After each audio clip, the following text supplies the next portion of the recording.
You're listening to Lucid Cafe. I'm your host, Wendy Halley.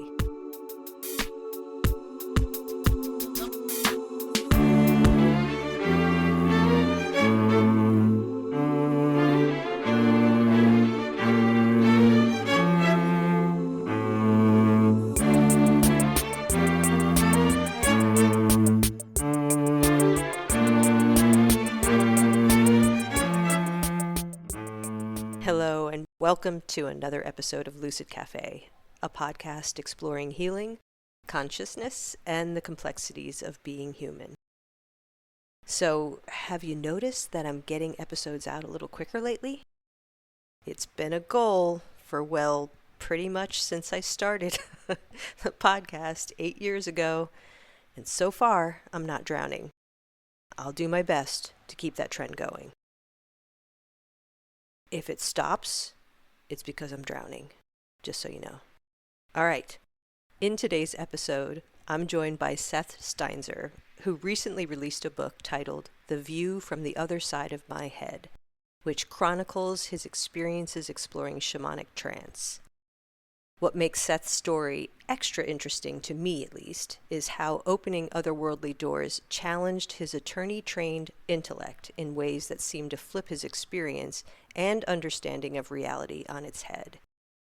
In this candid conversation, Seth shares the highlights of his journey and some of the personal transformation that continues to unfold for him.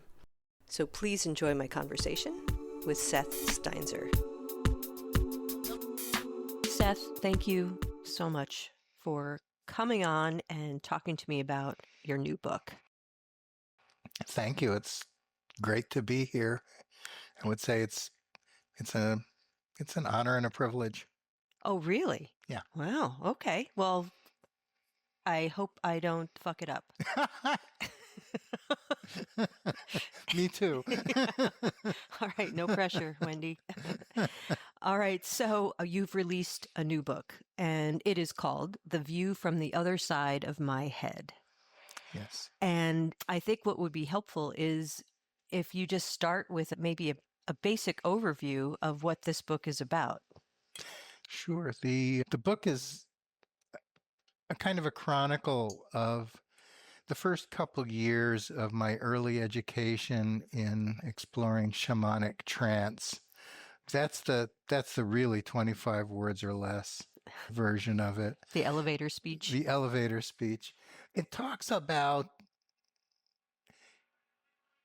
to talk about just the experience of being at the time, man in his late 60s in our society, and agnostic, leaning towards atheism from a Jewish background, someone trained in the law, in logical, evidence-based thinking, encountering this other window on reality that I had only vaguely suspected even existed before. And the real changes that it made in my life. And I should also add, I guess, although you didn't directly introduce me to the dream world, you certainly became my guide and teacher in focusing my exploration of it, for which I'm very grateful. Well, it's been very cool to kind of watch you go through this transformation that you eloquently report in your book. But before we get into your story about this, I'd love to hear about your version of what being agnostic or an atheist was or is, because there's different ways to look at that. Yeah. And I suppose part of the reason there are different ways of looking at that is just because, we're all human beings with our different perspectives on things. But I think we're also at a particular point in the spiritual history or biography of our culture where all this stuff, so to speak, is just very confused. But to be more specific and personal, I grew up in a family that identified as Jewish ethnically and for culinary reasons as our heritage, and very much who we were in that sense. But I never entered a synagogue until, oh my gosh, well on into my life anyway. There was no God in my upbringing. No, there was my parents gave me some sense of Jewish history and the major holidays and that kind of thing. But my grounding was entirely in the secular. I don't want to say, there's got to be a better word than materialistic, but materialistic is going to have to do because I can't think of that better word right now. Materialistic outlook dominant in our culture. Science may not explain everything, but it's the best system of explanation we have and exploration of reality that we have. And Aristotelian logic, it was the way to think. And what you see in normal reality, when in normal consciousness, what you see is what you get. Yeah, well, let me dive in a little bit deeper because I want to get a picture of where you sat from a spiritual perspective as a young person. Oh, I had no spiritual So perspective. nothing. Okay, I just wanted to Yeah. verify that. So Yeah. you were at the end of the spectrum of atheism where when you die, that's it, there's nothing. Is that what you would describe? Or That was one polarity, and it was probably the one that I was closest to. But I guess once I became aware enough of these questions to actually be thinking about them in any way, it simply seemed to me that there were no answers. And as one of the poems in the book says at the end, when I die, I'm going to know. yeah, well, we will or we won't. Oh, we won't. Yeah. When I die, a theory will at last have found its rest, is the way the poem says. Yeah, that's well said. Yeah. So it sounds like you hadn't really contemplated these bigger questions earlier in your life until you started to. Then you kind of landed in this sort of more, it's all a mystery. Pretty much. I mean, I did my share, like so many people in my generation. I'm 73 now. And like so many people in my generation, I because of the unsatisfactory nature of our spiritual grounding and education, and the spiritual bankruptcy of our culture generally, we did a lot of seeking.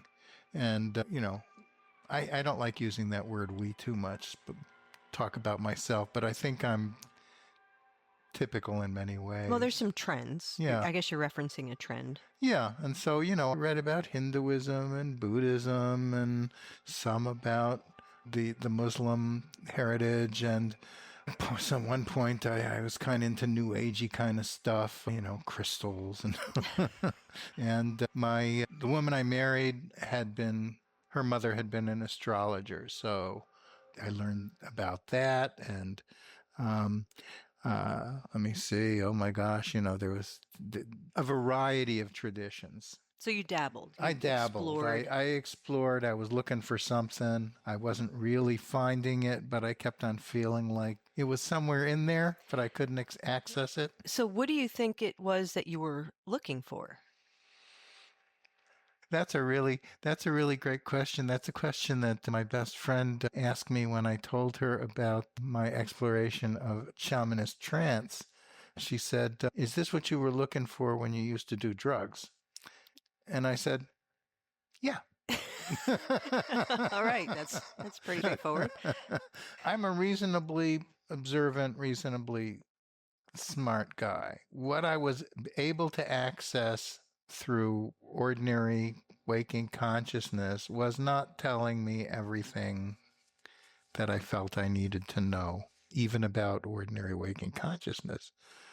And what I was looking for was that missing piece.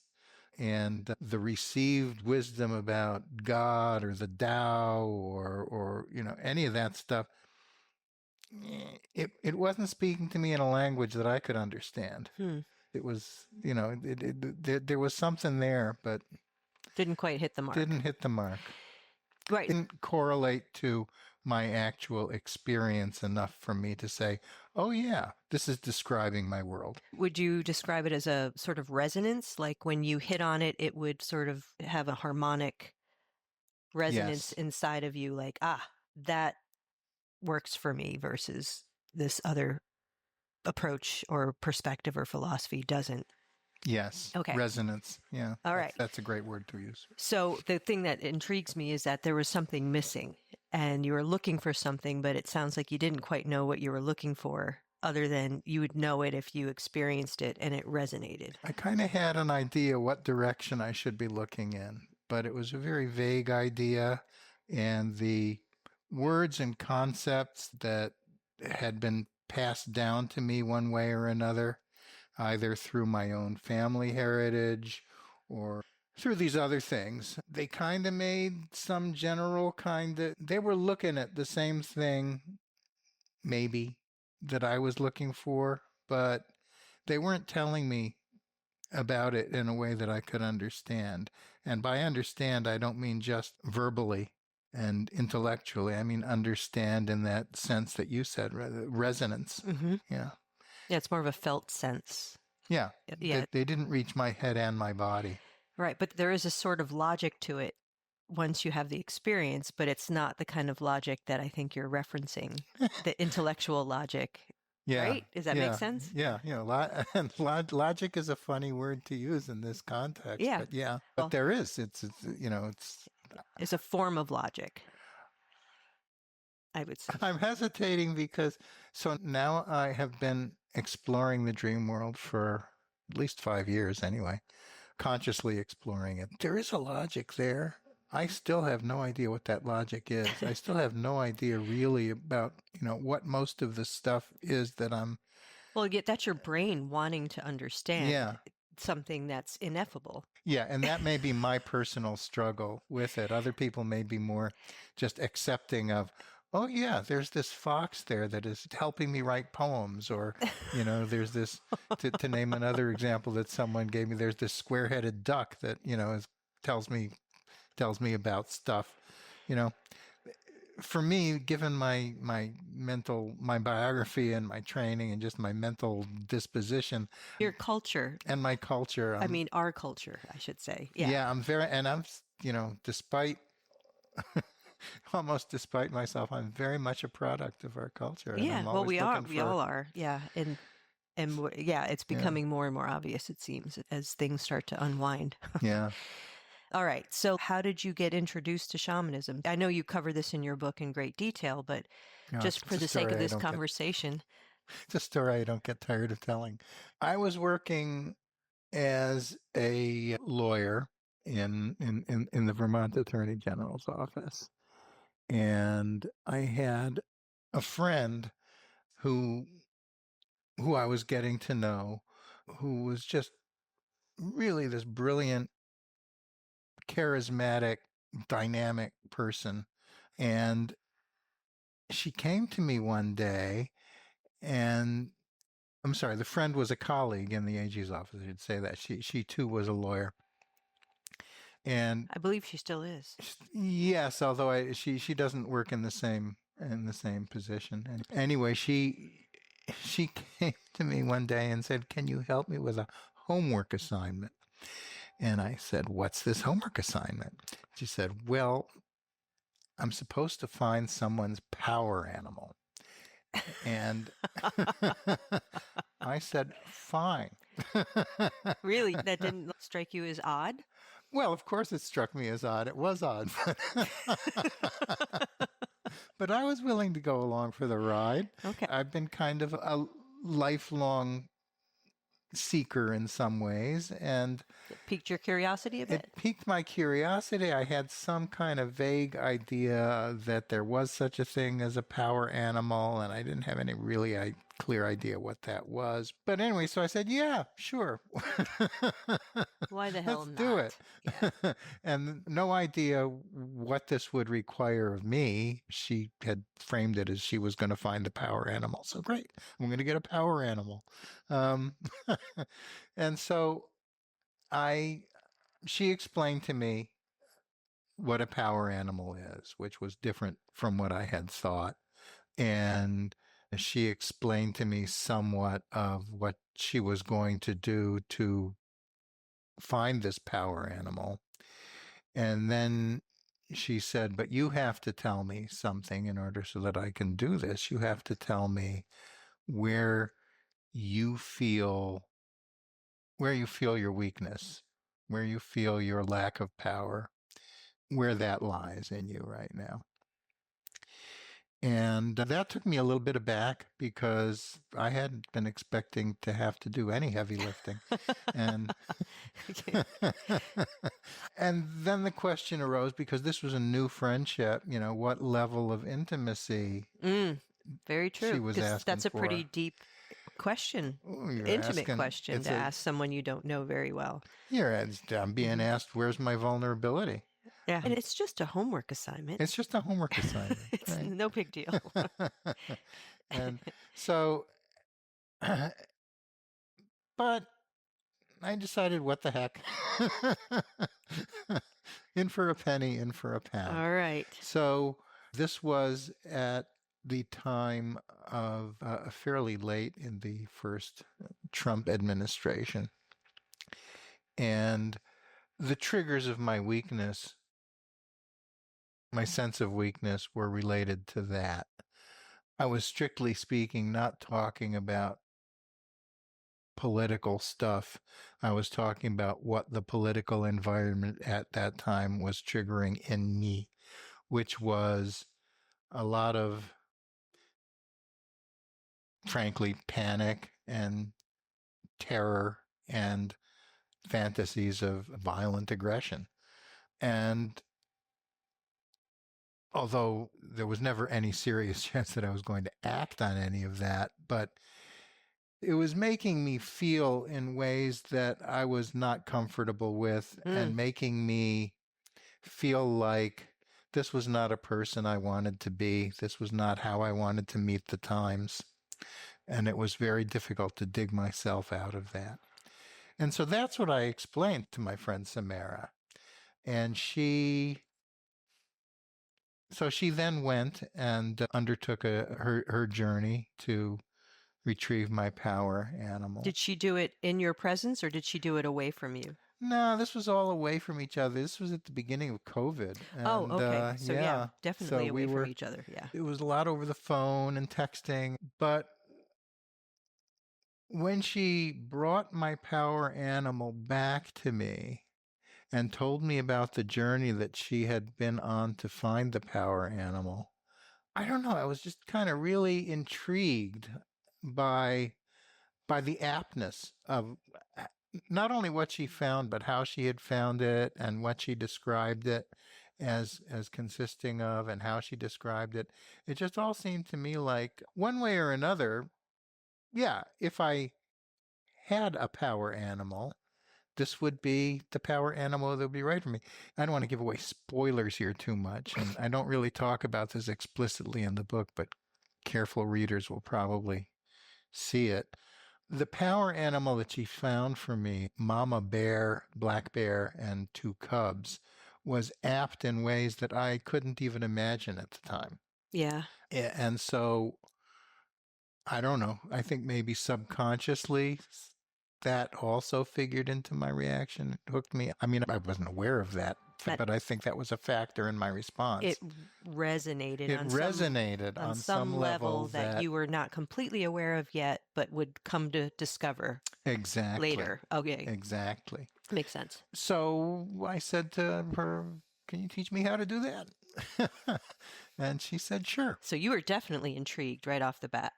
Hey, it was definitely cool, Was that a different kind of response in your seeking than you had found in the past, or had you had close calls like this before? Like, maybe this is something, my curiosity is piqued. I want to explore this some more. Or was this different? This was different, and that's why I bring up the part about the hidden aspect of the aptness of the mama bear and her two cubs. That resonance that I felt without knowing I was feeling it. I just felt like there was something there for me that I wanted to know more about. One of the things I had learned over the years was that sometimes you get these kind of focuses on things that don't make a lot of sense and come to you out of nowhere, but still something comes into your field of awareness and you kind of focus on it for a while. So, for example, at one point in thinking about my Jewish heritage, this was years prior, I had decided, you know, in learning more about this, I'd really kind of like to experience what it is to blow a shofar. A shofar is a ram's horn that gets blown as part. It makes a musical sound, a very loud musical sound, and it gets used for that in several Jewish holidays and celebrations. And I thought, well, to kind of get a little bit more in touch with that aspect of the tradition, I need to have a shofar to get the feeling of what it's like to use this thing and what it sounds like and what it feels like. And so I got one after kind of having this itch to get one for about a year because it made no sense. To, what am I going to do with a shofar? I don't go to synagogue. I don't really celebrate these holidays, and in particular, I don't really have a ongoing regular use for the thing. It was But you just kind of felt a like pull. I felt the pull, yeah. And so I got one, and I learned to make a sound on it, make musical sounds on it, and fine. And then I hung it up on a wall in my in my bedroom, and there it sat for a number of years. So This is prior to yeah, this the is Samara prior to the experience Samara of experience. and connecting with your Yeah. But bear so spirits. you get these you get these itches and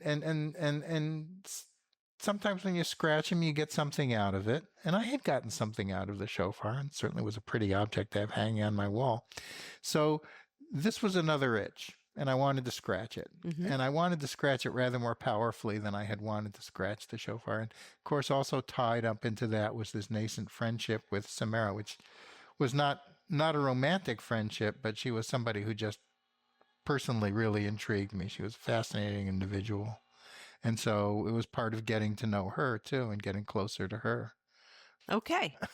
So then you have this experience and then you ask Samara to teach you how to do it? Yeah. She didn't actually teach me how to find somebody's power animal. That's something I'm going to ask you later. But but she taught me how to enter the dream world. And I did. And it took a certain amount of persistence. Why do you say that? Well, to some degree, it's a skill. Yes, it is. But for anyone who might be listening, I think it's an important piece of this if they are intrigued by a shamanic practice. Well, in our society, we don't go there. So you got to learn how. So there's no cultural context. There's no for cultural this context for it. Practice, and we also are very, as I kind of alluded to a little while ago in our conversation, we're very head centric. We're very kind of wanting to stay in the problem solving mode and wanting to understand why does this happen the way it does, or exactly. So in a journey, you can't access this place from your head. But most people are trying to because that's where they're most comfortable. Very much so. And I would also add to that, because this is my abiding struggle with it, is verbally. I'm always trying to create verbal descriptions of what's going on when I'm there, which just so gets in the way of actually experiencing it. Yeah, I can relate to that too. I mean, to a certain extent, you can't help that because part of our normal consciousness is to make verbal descriptions of what we're experiencing. Right. And for those of us who are doing this level of shamanic work to be of service to others, we have to be able to articulate what we perceive. I think even to, be of service to ourselves, you Very have to, true. Yeah. and So the as a, brain is part of it, but it's not the part that initiates. It's not the perceiver. It's the understander of the yeah. perceptions. And so trying to define prematurely what these visions and experiences that you're having in the dream world really gets in the way of the dream world telling you what what you need to know at that point. Mm. It gets in the way of being able to take it in. Anyway, and a large part of that was just running up against the obstacles, which I'm always running up against. Yeah. I got there. There was this one day in particular when I. So this talks about my particular procedure. I don't think there's any one way. This Mm-mm. is the way I do it.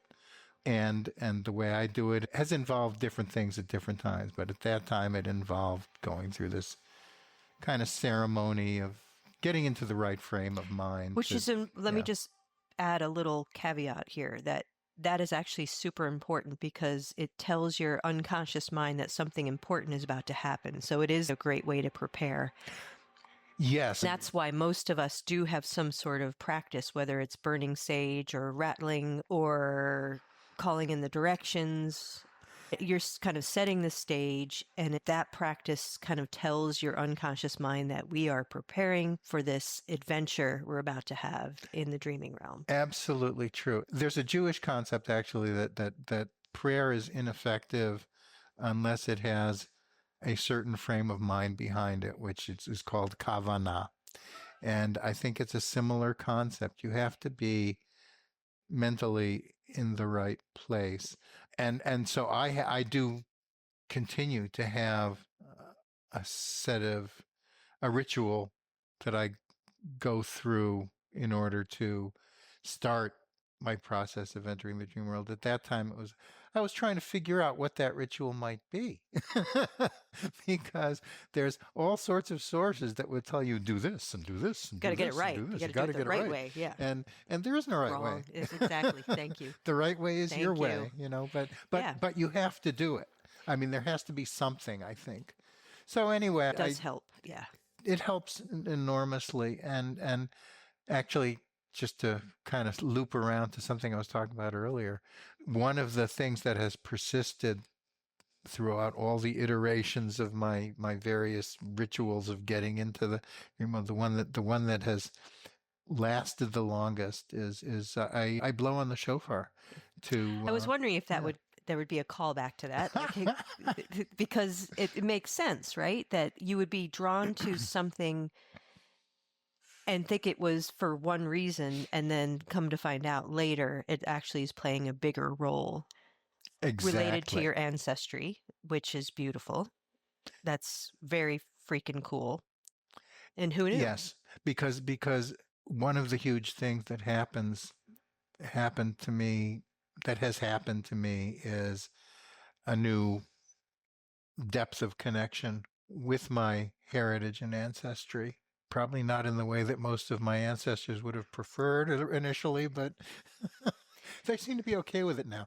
Anyway, so there was this one day I got through the veil. There's, at least in the first times that you go to the dream world, there's a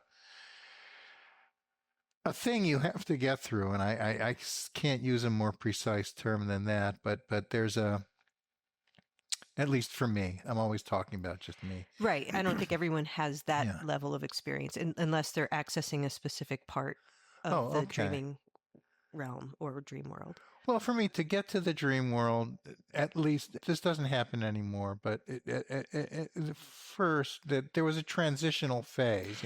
Right. You're experiencing ordinary reality, and the way I did it, you lie down, you put on your earphones so that you can listen to the drumming that's going to propel you into and carry you through the dream world, and your mind goes through this liminal transitional space, and then you're there. Well, maybe you too, you're unconscious because who you are needed a veil in order to distinguish the difference between physical and dreaming realities. Oh yeah, that's I hadn't thought of that before. That's very good. So it's a symbolic representation of, okay, we're going from this reality to a different reality. Going from here to here, And so, there's a place in between. and You my got to get brain through. feels happy about knowing that that's a differentiation, a boundary of sorts. No, that's a great way of putting it, and it actually sheds light on things I've experienced since, including fairly recently. So this particular time, I just got there, and I got to this place that I'll call the garden, and it was for me, it was a clearing in the woods, and I was in a clearing in the woods. I mean, I can't describe it any better than that. I was in a clearing in the woods, and I walked around some, and I looked around, and there was a house near the clearing that carried some kind of freight, emotional freight that I later would explore. I saw a few things, and then it was time to come home, and I came home to my normal, ordinary self.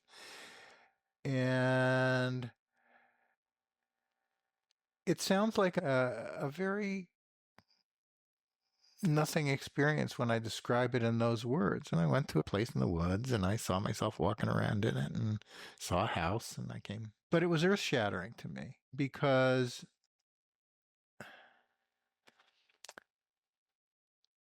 there was a feeling of all this stuff that I had seen. First of all, it was a clear, detailed vision. And there was a feeling that it all existed independently of my imagining it. That it was in some sense, and I'm still trying to figure out what that sense might be, but in some sense, it was real and independent of the entity I normally think of as me. It's just there. How could that be? How could it be?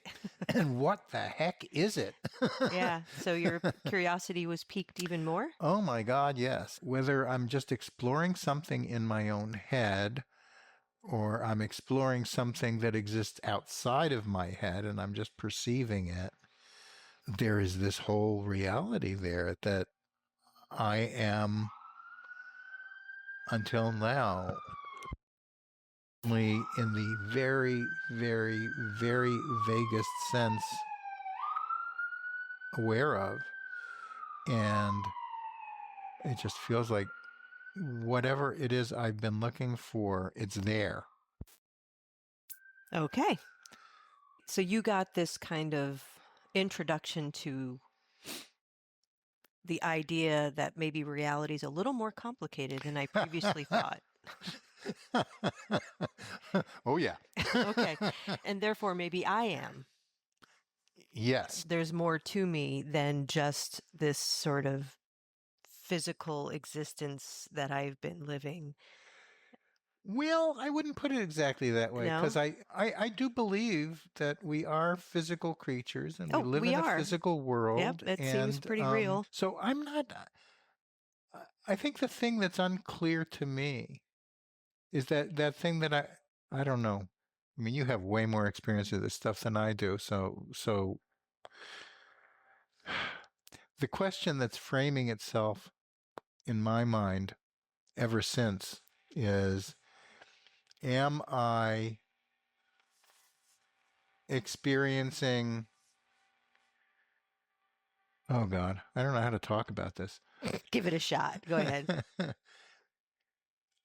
It goes back to that feeling of independent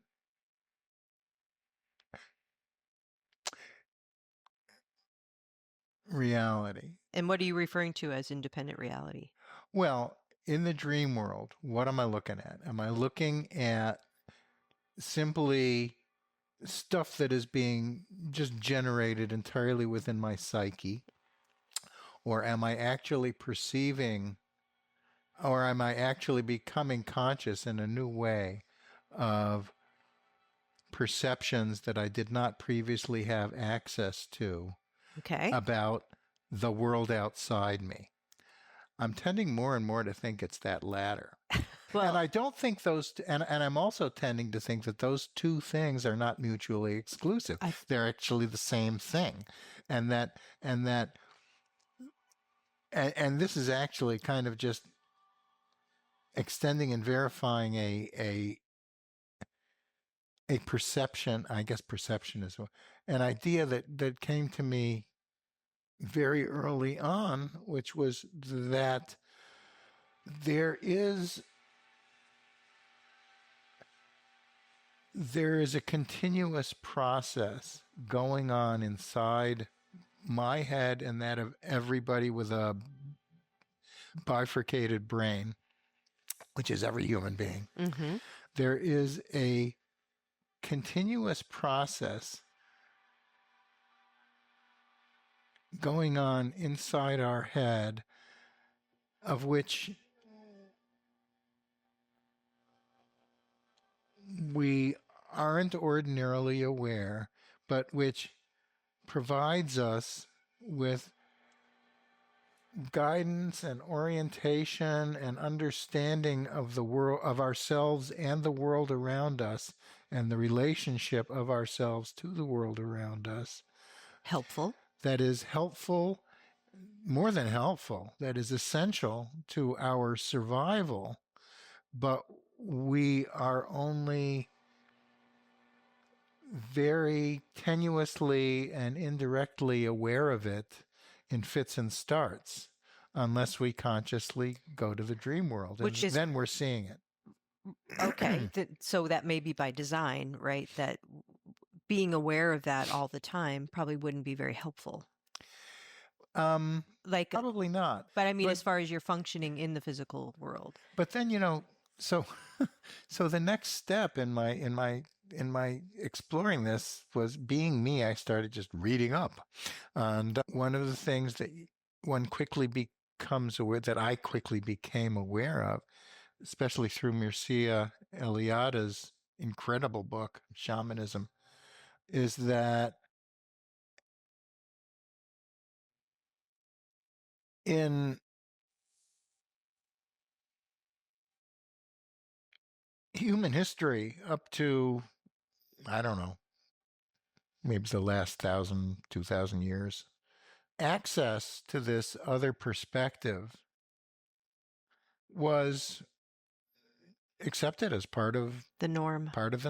Yeah, exactly. Yeah, That's well said. and we have lost or abandoned it in our history and culture. Mm-hmm. And that may have been also kind of necessary in a way to develop I'm speculating about things I don't really know that much about, but it may have been necessary in a way to develop the analytical tools and material knowledge that we have developed, because the dream world doesn't talk about this stuff in a way that's particularly technologically useful. The dream world gives you tools that you need, and I think it continues to do so in each of us, but it doesn't tell us, say, how to design a car. Or does it? Well, not in the terms that we find most useful.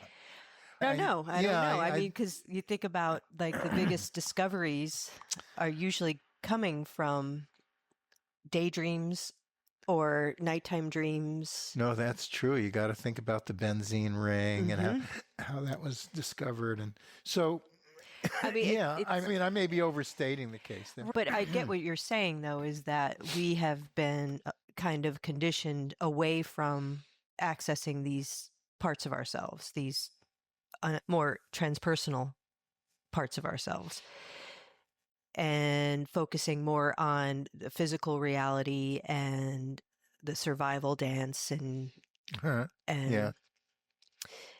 and understanding, making sense of, following along with the status quo, all of that. But yeah, the indigenous people would in general suggest that the dreaming world is the real world. That's why when you access it, it feels hyper real. Yes. And then this physical reality is the dream. And, the first time I came across that idea, I said, and I think I say this in the book actually because the book was written about my state of mind back then. I said to myself, "Oh yeah, no, I don't think so. I think there must be more equal. There's this reciprocal relationship."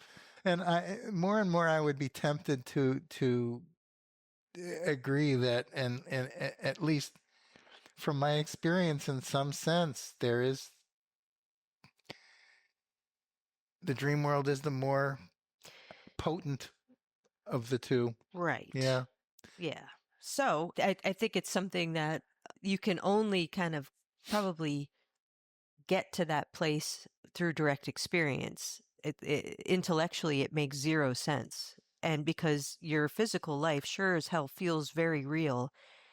And I think that's supposed to be the case, because if you knew you were dreaming while you're dreaming, then what would be the point of the experience? But I do like the idea of becoming lucid while you're in this experience. Yes. Imagine walking through your everyday physical existence knowing that this is a dream, and then you can start transposing your experiences symbolically, as opposed to, I mean, it gives you a little bit of distance from it, and helps you to maybe make a different sort of sense of why things are happening the way they are. Just that's where I land.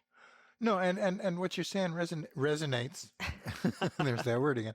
It resonates with me in that it brings up just the Buddhist concept of detachment, which is not the same as indifference or distance. It's more like that sense of bearing witness. You're bearing witness to your life. You're bearing witness to the world around you in which your life occurs. You're bearing witness to all these other beings that are equally, you know, going through their lives as you do, Right. and the relationship among all those things. And and that to me is another way of framing, I think, what you're talking about as lucidity in the dream world. Mm-hmm. Um, Or in the physical world. or in the physical That's what world. I mean, is being Okay, yeah, lucid while no, you're either physically, way. because when you're asleep and you're dreaming and you're aware that you're dreaming while you're asleep, you're lucid. Yep. And so if we are dreaming while we're physically awake, a little trippy there, No, I but get it you anyway. become a different kind of lucid. But like with Yeah. the Buddhist concept that you're referencing and this concept, it's the same idea that you can't be there all the time, though. You can't stay in that because you're living your life. You can't be thinking about how you're dreaming while you're driving. No. Because you could, Yeah. yeah, you could really cause some problems. You could enter the dream world permanently. Yeah, exactly. So you open these doors, you have this experience that really gets your attention. And so you start diving in deeper and you start learning how to journey, and you start journeying with Samara. Yeah. I'm just doing a little cliff notes here. Journeying with Samara on a regular basis, and until you, I guess, decide that you want to go a little bit deeper or understand some of the things you're getting stuck. Yeah. I mean, I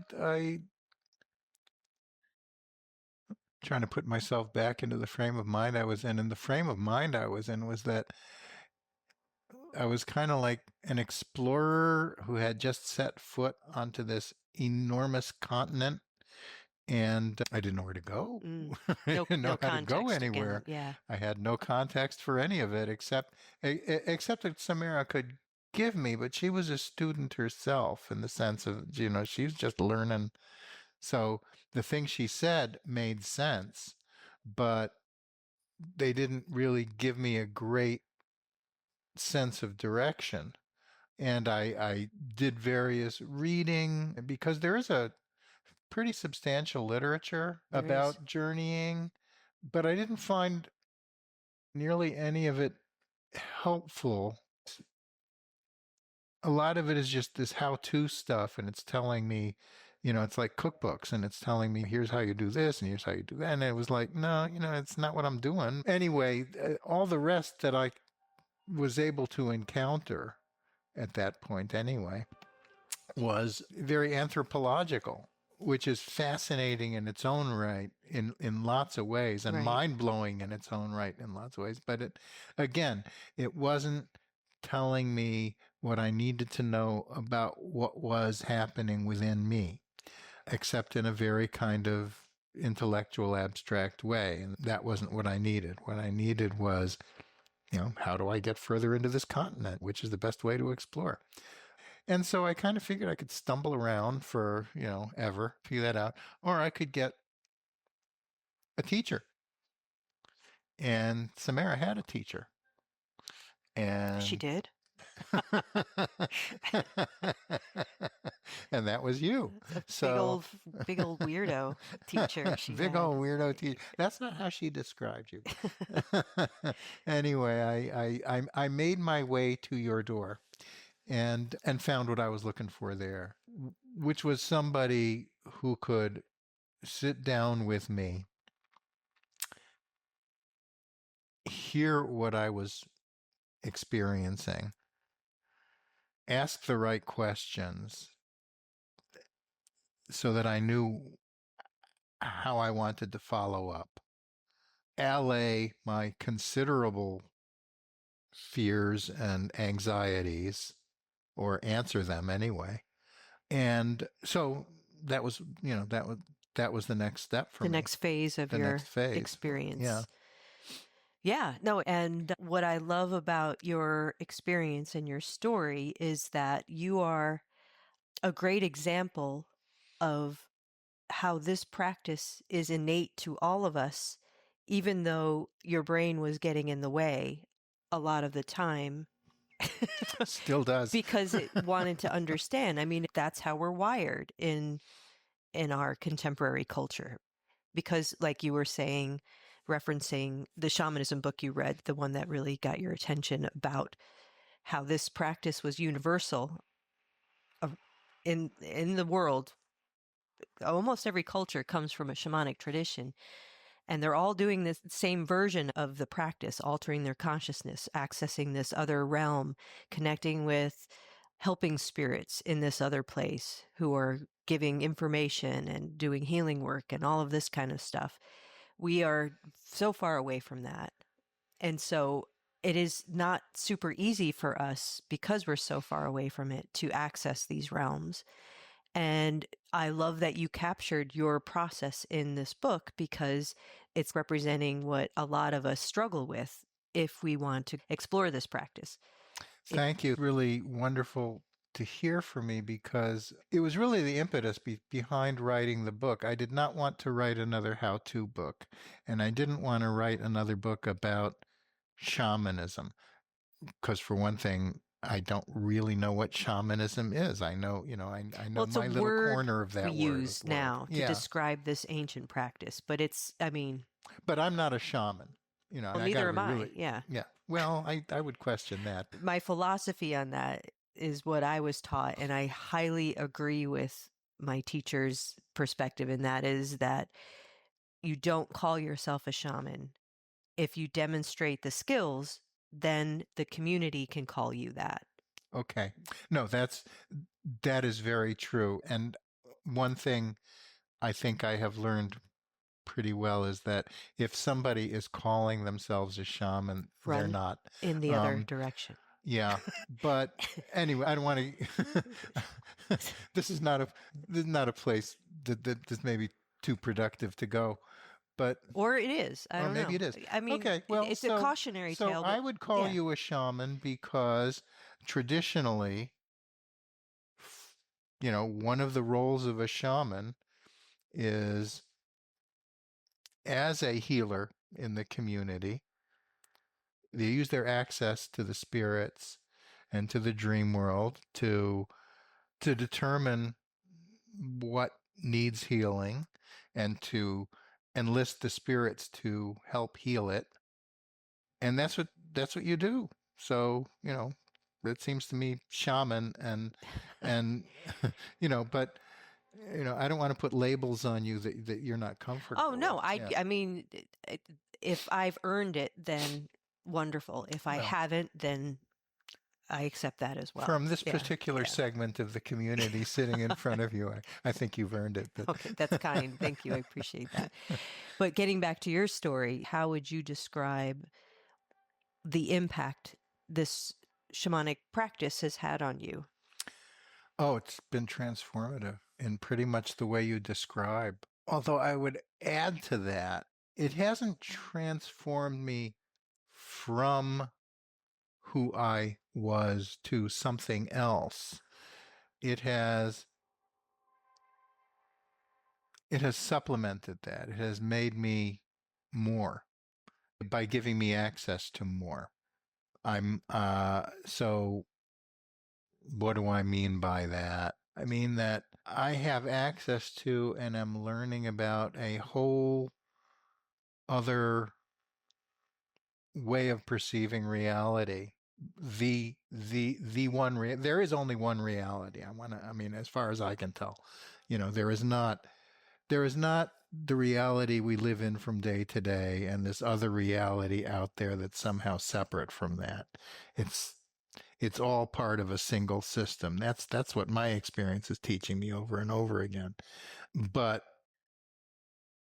before I discovered my way into the dream world, I was only perceiving, you know, let's say half of it. Yeah. Okay. You made a gesture that probably more accurately describes it. A tiny Yeah, a bit, tiny bit.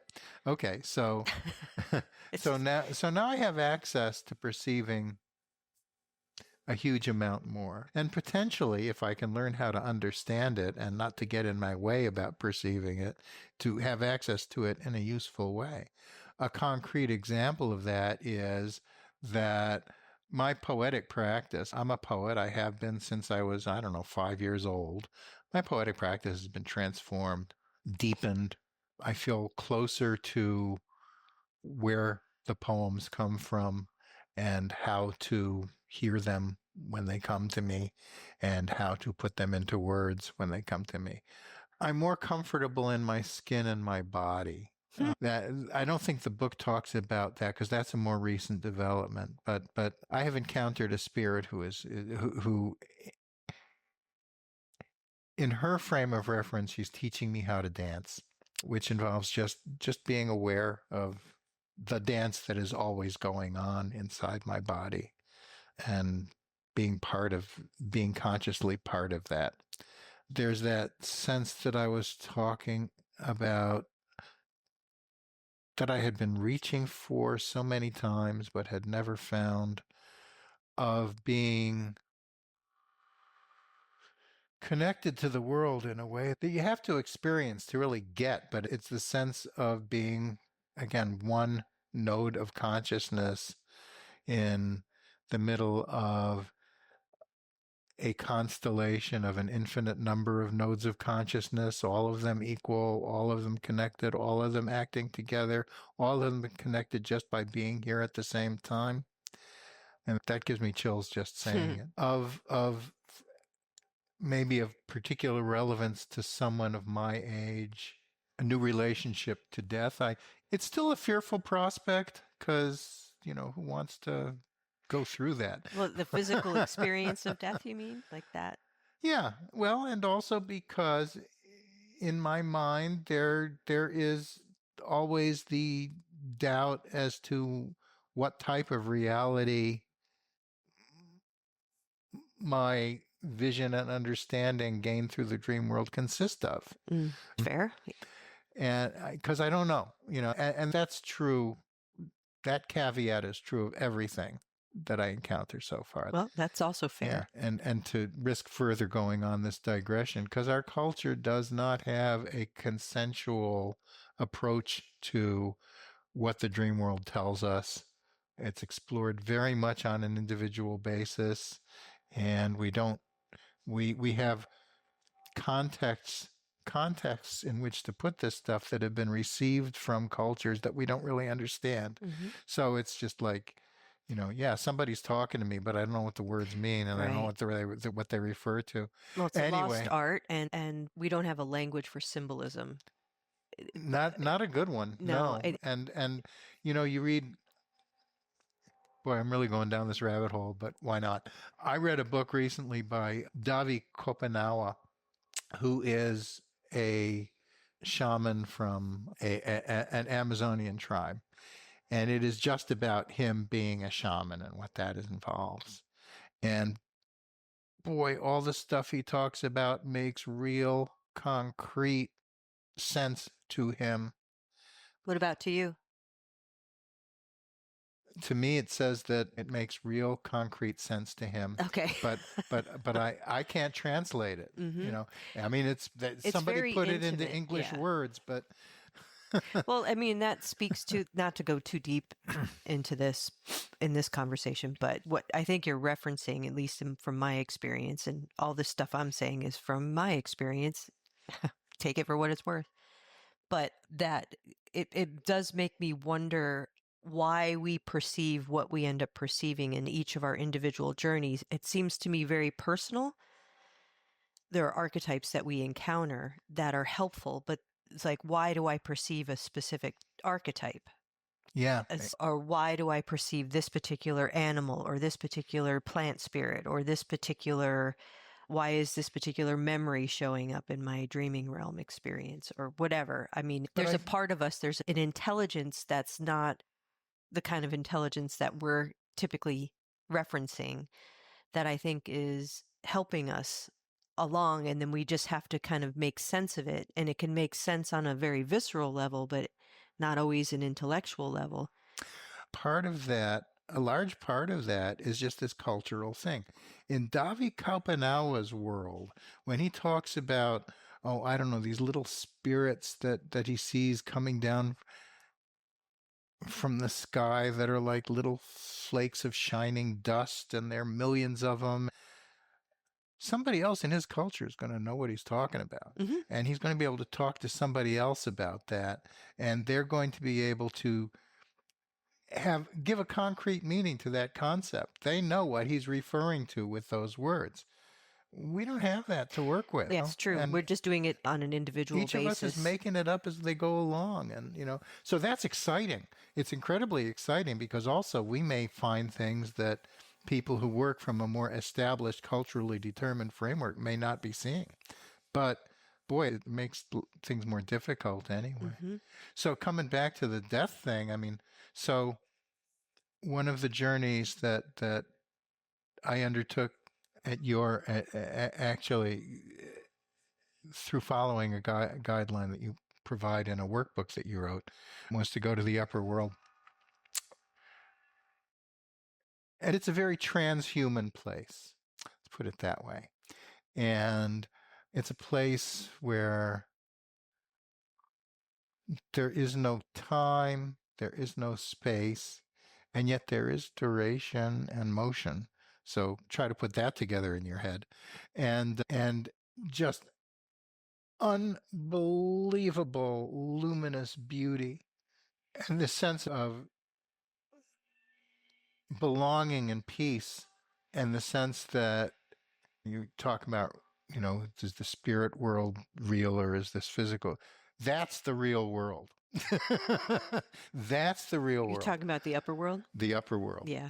Call it home. Home. Yeah, exactly. It Yeah. is home, but it's the essence of home. If that journey could have never ended, I would have been okay with it. Mhm. It's just like, I remember lying on my bed after that journey was over, watching the remnants of that vision kind of dissolve and disappear. And you'd think I would have felt sadness, but it's there. It's there.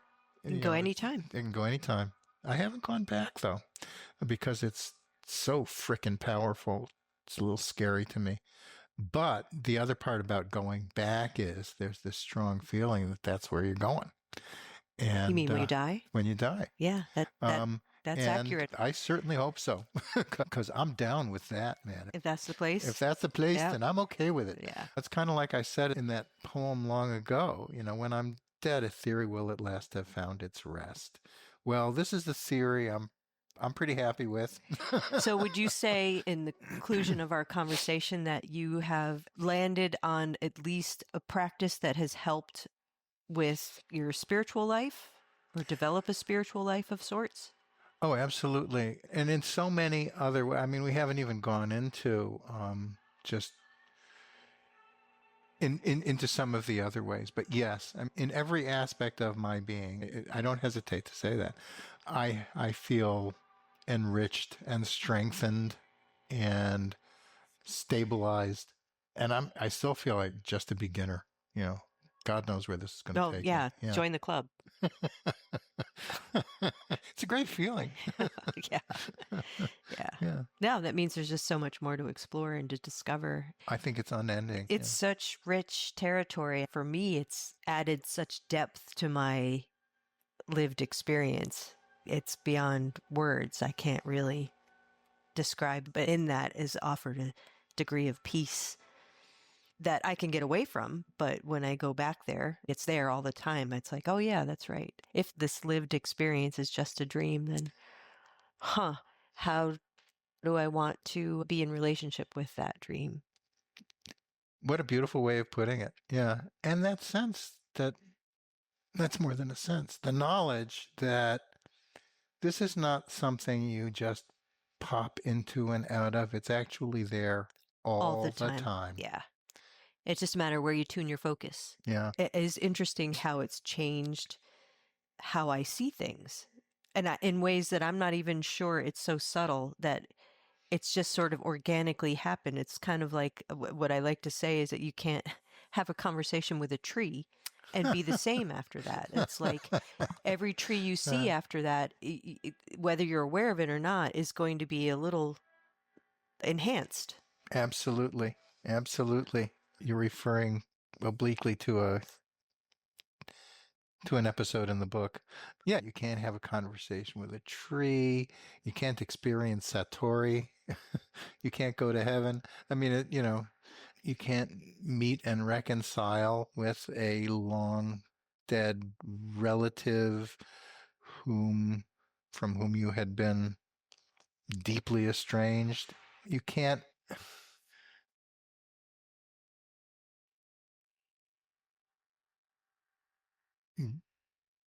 be put into a tutelary relationship with your ancestors. You can't have any of that happen without it changing you. You can't have a fox saying, "Why don't you write a poem about this? And here's what the poem's going to be." You can't. Well, you're talking about all changes you, the direct experience, and cumulatively, it really changes you. Yeah, exactly. That is the nature of this practice: is that it is transformative in ways that are surprising and subtle. Yeah.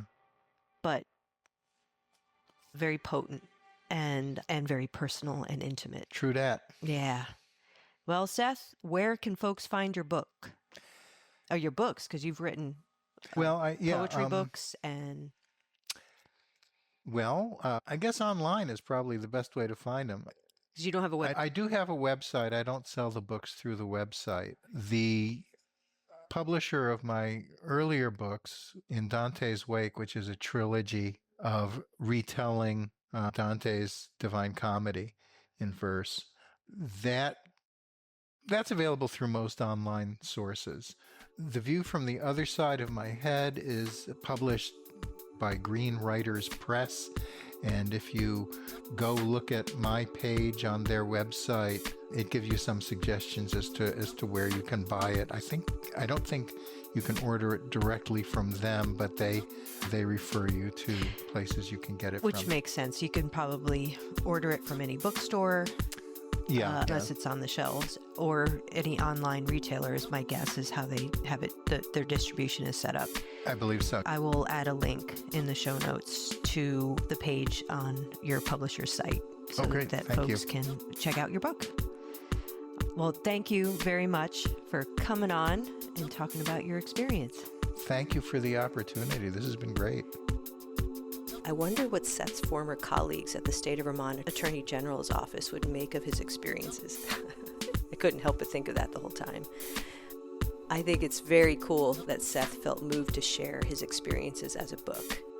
If you'd like to get a copy of The View from the Other Side of My Head, I've included a link to the publisher's website in the show notes. And if Seth's story inspired you to explore shamanism, last year I released Become Your Own Shaman, which is a self-paced experiential online course designed to give you pretty much everything you need to begin your own personal shamanic practice. It's rooted in the indigenous Hawaiian spiritual teachings shared with me during my early apprenticeship. This course offers a profound yet accessible entry point into shamanic work.